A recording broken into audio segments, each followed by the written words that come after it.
Salut à tous, le journal du foot de ce lundi 28 janvier. Les chances de voir Neymar à Old Trafford le 12 février prochain sont désormais quasi nulles. La star du PSG devrait finalement manquer le 8e de finale aller de Ligue des Champions contre les Red Devils selon RMC Sport. Une tendance que confirme l'équipe ce lundi. D'abord optimiste au sujet de la blessure au pied du Brésilien, le club de la capitale se prépare désormais au pire des scénarios. Une éventuelle nouvelle opération qui pourrait l'éloigner des terrains pendant de longues semaines. Le médecin de la Seleção est attendu à Paris cette semaine pour livrer son diagnostic. Après la victoire à Amiens, Jean-Michel Aulas s'est livré à son jeu préféré, critiquer le PSG, son prochain adversaire en Ligue 1. On sait que la Ligue des Champions est essentielle pour un club comme Lyon, mais c'est malheureusement pour un seul club derrière le PSG qui a acheté sa participation en investissant des centaines de millions chaque année. Parfois, l'excès d'argent conduit à des décisions irrationnelles et incomprises, a lâché le président lyonnais. La Gazette du Mercato, le mystère autour de la signature de Leandro Paredes qui n'a toujours pas été officialisé par le PSG alors qu'un accord aurait été trouvé la semaine dernière.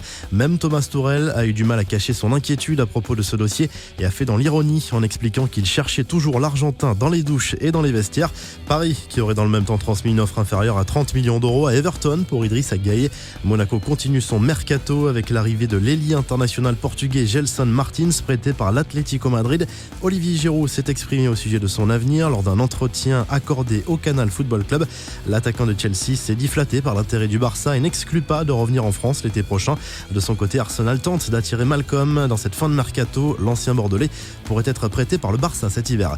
Quelques infos en bref et en images. Les recherches pour tenter de retrouver l'avion qui transportait Emiliano Sala et le pilote ont repris grâce à la générosité de nombreux joueurs et anonymes.